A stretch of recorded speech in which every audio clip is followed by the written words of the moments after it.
തിരുവനന്തപുരത്ത് ക്ഷേത്രങ്ങളിൽ ബോംബ് ഭീഷണി. ശ്രീപത്മനാഭ സ്വാമി ക്ഷേത്രത്തിലും ആറ്റുകാൽ ക്ഷേത്രത്തിലുമാണ് ഇമെയിലിൽ ബോംബ് ഭീഷണി എത്തിയത്. ഡോഗ് സ്ക്വാഡ് പരിശോധന നടത്തുകയാണ്. റിനു ശ്രീധറുണ്ട് തിരുവനന്തപുരത്ത് നിന്ന്. റിനു, എന്തൊക്കെയാണ് വിവരങ്ങൾ?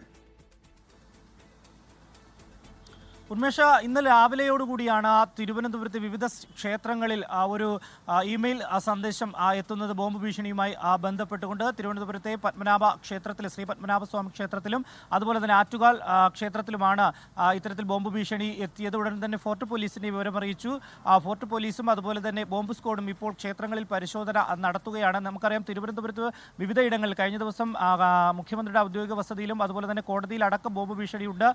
നിരവധി തവണ തിരുവനന്തപുരം ജില്ലയിൽ ഒപ്പം കൊല്ലം ജില്ലയിൽ അടക്കം കളക്ടറേറ്റിലടക്കം ഇത്തരത്തിൽ ബോംബ് ഭീഷണി ഉണ്ടായിരുന്നു. പക്ഷേ പരിശോധനയിൽ തന്നെ ഒന്നും കണ്ടെത്താനായിട്ടില്ല എന്നുള്ളതാണ്. എങ്കിൽ പോലും ഇത്തരമൊരു സന്ദേശം എത്തിയതിന്റെ പശ്ചാത്തലത്തിൽ ഡോഗ് സ്ക്വാഡും അതുപോലെ തന്നെ ബോംബ് സ്ക്വാഡ് അടക്കമുള്ളവർ ക്ഷേത്രത്തിലും പരിസരത്തും ഇപ്പോൾ പരിശോധന നടത്തുകയാണ്. പരിശോധനയിൽ യാതൊരുവിധ ബുദ്ധിമുട്ടും ഉള്ളതായി കണ്ടെത്തിയിട്ടില്ല എന്നുള്ളതാണ്. ഇത്തരത്തിൽ ഇമെയിൽ സന്ദേശങ്ങൾ പതിവായി ഇങ്ങനെ വന്നുകൊണ്ടിരിക്കുന്ന ഒരു സാഹചര്യത്തിൽ പ്രത്യേക അന്വേഷണം വരെ പോലീസ് ക്രമീകരിച്ചിട്ടുണ്ട്. നിലവിൽ ഇപ്പോൾ ആറ്റുകാൽ ക്ഷേത്രത്തിലും പത്മനാഭസ്വാമി ക്ഷേത്രത്തിലും ഒരു തരത്തിൽ ഉള്ള ഈ സന്ദേശത്തിന്റെ അടിസ്ഥാനത്തിലൊന്നും കണ്ടെത്താൻ കഴിഞ്ഞിട്ടില്ല എന്നുള്ളതാണ് ഫോർട്ട് പോലീസിൽ നിന്ന് നമുക്ക് ലഭിക്കുന്ന വിവരം. ഉന്മേഷ, ശരി. റിനു ശ്രീധറാണ് തിരുവനന്തപുരത്ത് നിന്ന് വിവരങ്ങൾ നൽകിയത്. ലോകത്തെവിടെയായാലും ഏത് സമയത്തും 24 വാർത്തകളും ഓഗ്മെന്റഡ് റിയാലിറ്റി പാക്കേജുകളും എക്സ്പ്ലെയിനറുകളും വിശദമായി കാണാൻ ഞങ്ങളുടെ യൂട്യൂബ് ചാനൽ നിങ്ങൾക്ക് സബ്സ്ക്രൈബ് ചെയ്യാം.